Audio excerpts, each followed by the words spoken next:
All right, guys, so I don't really discuss sports too often on this channel unless there's something overtly political or some type of social issue that is stemming from what is happening in sports. And literally every single offseason in the NFL, there's always this same tired old discussion about black NFL head coaches, right? Why are there not enough black NFL head coaches for a league whose players are primarily black? Okay, this is the conversation that the woke mainstream liberal media wants to have all the damn time to push this narrative that there's racial discrimination going on in the NFL against black head coaches. And this time, right, this offseason, it is really ratcheted up as Brian Flores, who is a black former head coach of the Miami Dolphins, who was just fired this season after posting back-to-back winning seasons. But he didn't make the playoffs in any of those 2 years. And on top of that, he has a 24-25 record, so a below 500 record. However, things seem to be on a turnaround for the Miami Dolphins, right? That team seemed to be on the up and up under Brian Flores. But despite all that, he still got fired. He lost his job. So now he is suing the NFL for racial discrimination. Now, before I get into my commentary on this, I just want to remind you guys, if you want to support the channel, if you want to support me, the way to do so is with the links in the description below. You can support the PayPal, you can support the Patreon, you can support the merch. There are plenty of ways to support if you want to do that. Now, with that being said, that's out of the way. I'm going to play a clip of Brian Flores going on ESPN and explaining kind of his situation and his goal here. And then I want to play a clip from Fox News of Clay Travis discussing this situation and his opinion on it, because he's a sports guy. He's a legal guy as well. And he's going to let us know if he thinks that any of these, racial allegations actually are going to hold any water. And then I'm going to give my commentary on it afterwards. Take a look. You filed this lawsuit, which you are aware is obviously going to have enormous repercussions. What was the tipping point for you through your experiences that made you feel this was something you needed to do? Well, I mean, I've been on, several interviews over the years. And look, I mean, we didn't have to file a lawsuit for the world to know that there's an issue from a hiring and firing practices in the National Football League. Why? That's correct. A lot of people have pointed this out. So why did you feel you needed to do this? Because we need change. That was the number one reason. And I know there's a sacrifice, there's risk to that, but at the end of the day, we need change. We need change. I know many very capable black coaches, some of my staff who I know, if given an opportunity or when given an opportunity, are going to go and do a great job on their interview. And I would just hate for that to be a waste. And I think, we need to change the hearts and minds of the people making those decisions. That's why we filed the lawsuit. Who are those people? Who specifically do you think needs the change? The owners of the NFL. Recently fired Miami Dolphins football coach Brian Flores suing the NFL and 3 of its teams, accusing them of racial discrimination when it comes to hiring practices, while incentivizing him with hefty payouts to lose games. Let's bring in Outkick founder Clay Travis, who also happens to be a lawyer. Clay, how much substance to this suit? Oh, Brian, this is going to be a heck of a mess for the NFL from a public relations perspective. But if you just dive into the complaint itself and analyze exactly what Brian Flores said, he's alleging racial discrimination against 3 different teams. The Denver Broncos, based on an interview that he had. The Giants, based on the fact that they supposedly, according to a text message he's citing from Bill Belichick, hired Brian Daboll as their new coach before they had interviewed him, and that his treatment from the Miami Dolphins was racially discriminatory. If you look at those 3 allegations of racial discrimination, they do not, to me, from a legal perspective, add up to a very strong case at all. There is strong evidence that those were not racially motivated if the teams want to defend themselves, as they already are, the Broncos, the Giants, and also the Dolphins. But the allegations that he puts forward against the Miami Dolphins in particular, that there was an offer of an extra $100,000 per loss when there was discussion of the Miami Dolphins tanking to end up with the overall #1 pick, and also an allegation that Dolphins owner Stephen Ross met with Tom Brady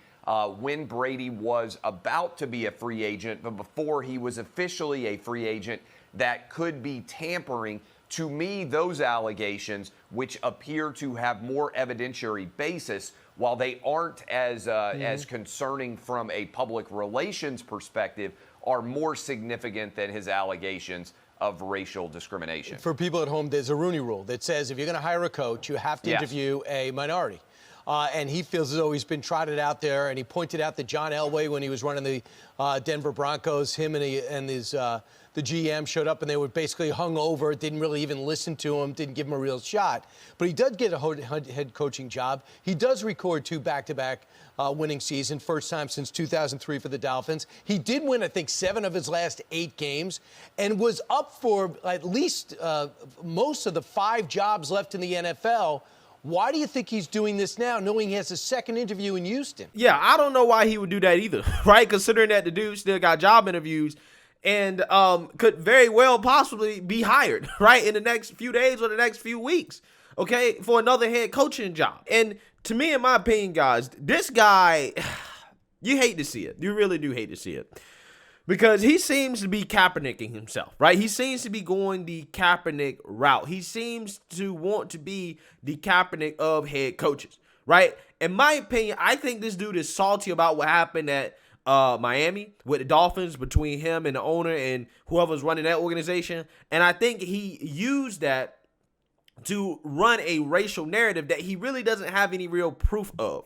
Because the things that he's talking about that he claims are, evidence of racial discrimination happen all the time in corporate America, right? It happens all the time. Namely, when he talks about a situation like the Giants or even the Broncos, where he's like, I don't feel like my interviews were serious, right? For example, with the Giants, he's saying that they interviewed him knowing that they had already hired somebody else for the job, right? So they already knew they weren't going to hire him for the job, but they interviewed him anyways.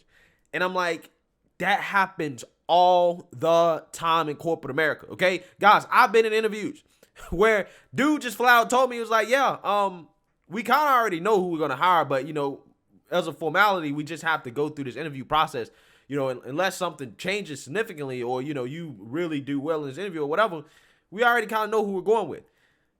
It is what it is. Now, did I get mad and say, oh, this dude is racist? No, right? Did I claim racial discrimination? No, I was just like, okay, well, this is just what they do in corporate America. And that happens to everybody, regardless of their race. It happens to everybody. I don't think that it's smart to do it that way because I think you're closing your mind to other candidates who could be more qualified. But hey, if companies want to hire that way and not get the most qualified candidate because they already have who they want in mind, it is what it is. It is what it is. It's their right to do that.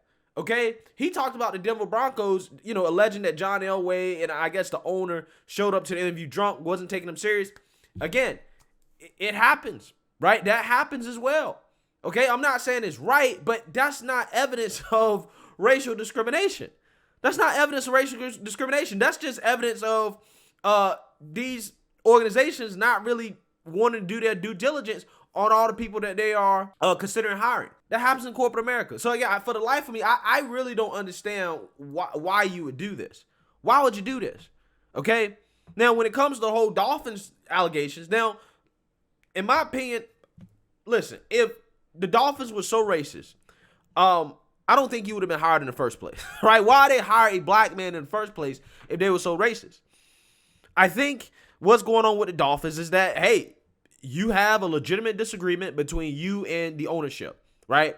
In regards to expectations and what he wanted you to do as a coach. Is there some racial connotations behind that? Is there some racial things going on behind that? Who knows, right? But at the end of the day, from what I've read and what I've seen, I don't think he has very much strong evidence for that. More so than he has evidence that maybe the ownership of that team is just incompetent, right? Maybe they're just corrupt. Maybe they don't actually really care about winning, at the very least in the short term. If they were willing to lose games and to possibly create a losing culture on their team in order to tank for draft picks, right? Or if they're willing to tamper to try to recruit a big name quarterback like Tom Brady, okay? Maybe that's more evidence that they don't have integrity, more so than it is racial discrimination. But again, who knows? He claims that they accused him of being an angry black man when he didn't want to go along with, their corruption. So out of all the allegations, I think that one probably has the most legitimacy to it in regards to a racial angle. But I don't still see any real definitive proof that it is racial. I think they just fired him because there were issues between him and the ownership, right? And I think him winning, but not necessarily making the playoffs, wasn't enough to make up for that. And you can make an argument that, hey, maybe they were concerned about if they didn't have a top quarterback, then they would just be stuck with, mediocrity, right? Maybe you make the playoffs, but you never go to the Super Bowl, okay? But with that being said, I think this dude is ruining his career, a promising career, because I think he's a good head coach. I mean, if he can win with a team like the Dolphins, in an organization like the Dolphins that isn't necessarily known for being a winning organization, at least not recently, then I think that he can win with other teams as well. And I think that he probably was going to get hired if he just kept his mouth closed. But I think that he got mad about being fired and decided to play the race angle as a way to get back at the NFL for what he perceives as being done wrong. Instead of just saying, you know what, I'm good enough and I know I'm a good head coach. Therefore, I'm just going to get another job and prove that I'm a good head coach, right? Because if he gets another job, let's say with the Texans, he turns around the Texans, then that's proof that, hey, you know what? The Dolphins made the wrong decision. They made the wrong decision letting you go, right? So, in my opinion, man, again, a lot of these people in the pursuit of trying to play victim because, they lost a job or because something bad happened to them, you're going to ruin your whole career, right? You're going to ruin your whole career and you'll never coach again because of, wanting to go the Kaepernick route, right? Wanting to be the victim, wanting to be the martyr. But who knows? Maybe this guy will get a sponsorship from Nike. Maybe woke corporate America will endorse this guy, right? And make him out to be some type of victim of racial discrimination. Who knows? But in regards to this whole conversation about black head coaches in the NFL, man, I'm going to put it like this. Y'all got to understand. If teams are truly racially discriminated against the best candidates, right? If the best candidates are black and they're not being hired simply because of their race, then those teams are going to lose, right? Those teams are not going to win. They're going to sell less merchandise. There's, to a certain extent, because the NFL is, they revenue share. So it doesn't matter as much as it would in the free market. But those teams will suffer. They won't win games if they're simply pass up on the best head coaches because of race, okay? And the teams that don't discriminate and that are hiring candidates based off who is the best qualified candidate for the team, who is the best fit, those teams will win, and they will consistently win. Look at the Pittsburgh Steelers. Look at Mike Tomlin. I mean, this guy has never had a losing season? I think he's won like one Super Bowl. Maybe he's been to a couple. I'm just saying, the dude was hired, right? He's black, and he's been successful.